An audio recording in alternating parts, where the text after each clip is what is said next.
Let me get this box out because we're probably going to need it for the video. Topic of the day, Ned Rigs. What is going on, fishing bros and broettes? I'm in the new boat right here.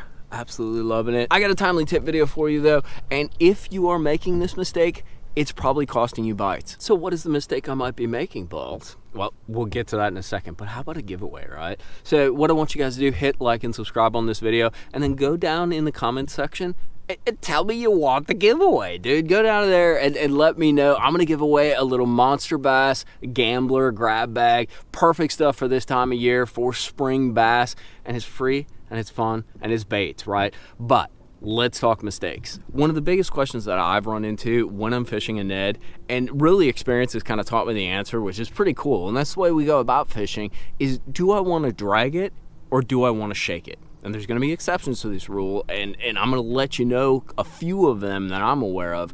But in general, shaking a Ned rig is perfect for this time of year right now. So spring. These fish are on beds. They're kind of slower because the water temps are a little bit lower. And when we're talking about shaking, basically what I'm talking about is just using your rod tip and almost shaking that bait in place. A lot like you'd like sight fish, like a bed fish or something along those lines. You're imparting action onto the lure without actually moving it. So a lot of times these Neds have like pointy tails and stuff like that. Basically you're making that tail wave and just shaking it in place. It's perfect this time of year because, like I said, these fish are on beds. You're also fishing spots. You know, they'll be on a hard spot, they'll be on a little point, they're really locked in. They're using these sort of staging areas to move up and spawn, so you want to keep your bait in the same area. You want it to move without moving, and you really want to draw your fish to the bait.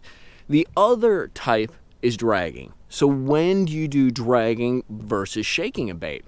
My general philosophy that I've learned is once we get into the post spawn and we get into summer, the Ned bait becomes really, or the Ned rig becomes more like a worm, like a shaky head. And that's when you want to drag it. When you get water temps, you know, upper 70s, mid 70s, 80s even, those summer style temperatures when you're structure fishing with a Ned. So basically in spring, you're kind of spot fishing, you're point fishing, you're fishing around cover, maybe pitching it in a hole in the grass, kind of shaking it. But when you get those fish out and they're a little bit grouped up on some of those structures, like a ledge, like a shell bar, like a gravel bar, a little deeper water too, 8, 12, 15, 30 feet I've caught them in, even on linear. That dragging really seems to play more of a role. I don't know if it's because they like that bottom contact and that's sort of traveling along the bottom, or if they're more open to the bait moving sort of horizontally and they don't mind it moving, versus in spring they really want it staying put and shaking and sort of vibrating and kind of drawing them in with that vibration. Now, before you go and fry me down in the comments box, there are exceptions to this. There's no doubt. Every rule comes hand in hand with exceptions. The two biggest exceptions that I'm aware of are bass types, spots and smallmouth. Spots and smallmouth year-round love a bait that's shaken. It's one of those things, especially with spots, it's almost like they get drawn into the bait. Fishing for spotted bass, and actually smallmouth as well, is almost like fishing for bedfish year-round. They're very reactive, but they're also very finicky, and they almost want to come to the bait versus being presented the bait. And that's why, you know, dragging, you're sort of bringing the bait to the fish or through the fish, whereas shaking, you're sort of putting it in an area that's a high percentage area, or maybe near some fish you see on your forward-facing sonar, and you're shaking it and you're drawing those fish in and sort of, I don't know, activating them, triggering them to bite. And really smallmouth and spots, that shaking deal is a year-round 365-day deal. The other exception is a little more nuanced, and it has to do with shaking versus dead sticking. So dead sticking, or not moving the bait at all, is something I do a lot in spring, and it can be as enticing as actually moving the bait, because these fish, like I said, they're a little more lethargic, or maybe they're on a bed, you can't quite see the bed, but you know it's down there. One of the best days I've ever had out on Pickwick was fishing for smallmouth with my buddy Miles Murray. He's a guide on Gunnersville if you guys want to check him out. But we actually found that either shaking the bait in place for basically spawning smallmouth was key, or just dead sticking it. You'd shake it and then you'd let it sit there for, it was like an ungodly amount of time. It was like 30 seconds, dude. And then all of a sudden, click.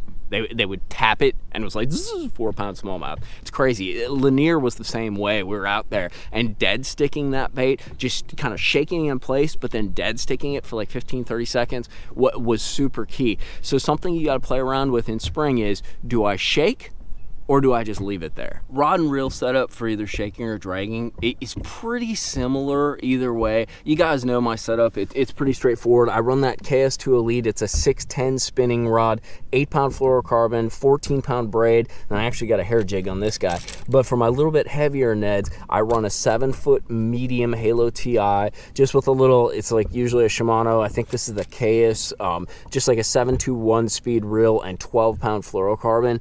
The one thing that I do, and it's probably more so because for that dragging technique, oftentimes we're fishing a little deeper during the summer, I do usually run and drag a Ned more on a bait caster than I will on a spinning rod. I do it on a spinning rod, but it seems like that light action bait caster, it's a little easier to kind of slowly kind of sideswipe, because that's the other thing that you're going to find when you're shaking the bait. Usually that rod tip's up at like a 45 and you're sitting there shaking basically the slack in the line. You actually don't want to have your line tight because that'll move the bait. You want to have a little bit of a bow in the line and you just shake that bow.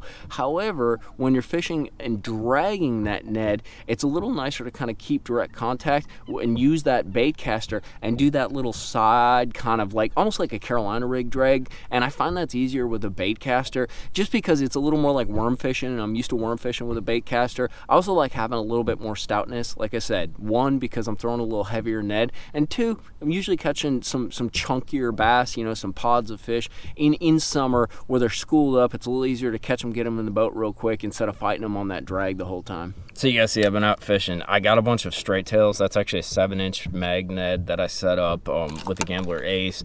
Got a bunch of aces on there. But basically, we're in spring, so I got a bunch of straight tail kind of stuff all set up on my Neds. But the one thing I do mix up when I am dragging is I'll use more like appendage style baits. I'll mix in the straight tails, but it just seems like when you're dragging that bait, something with maybe like little kickers, like a Gambler burner crawl, or maybe some little tiny like a TRD crawl that's got those little kicker, like little claws on it, something that has a little more movement, because you're not imparting as much movement on the tail as you are in spring. In spring, it's tough to beat something with a straight tail. You get that gliding action, you get that shaking action, and those are all key to getting bites in spring. But when you get to that more dragging kind of Ned style season, trying out something with some appendages and some kicking appendages, that's the perfect time. So were you making that mistake? Were you? Be honest. Don't forget to jump on that giveaway, homies. But before we wrap up, I'm not perfect, just like anybody else. So I probably forgot some stuff, or I missed some key tips, and that's what you guys are here for. Go ahead, if you have anything to add to this video, go in the comments box, drop your insights in there, help others catch a few more fish, learn about fishing, grow their fishing repertoire, because that's what it's about, catching bass, learning about bass, and then catching some more bass, because that's what we do. Tight lines. Hope you guys enjoyed this video. We will see you next time back out on the water, hopefully hanging out in the new boat, or from the garage, talking fishing.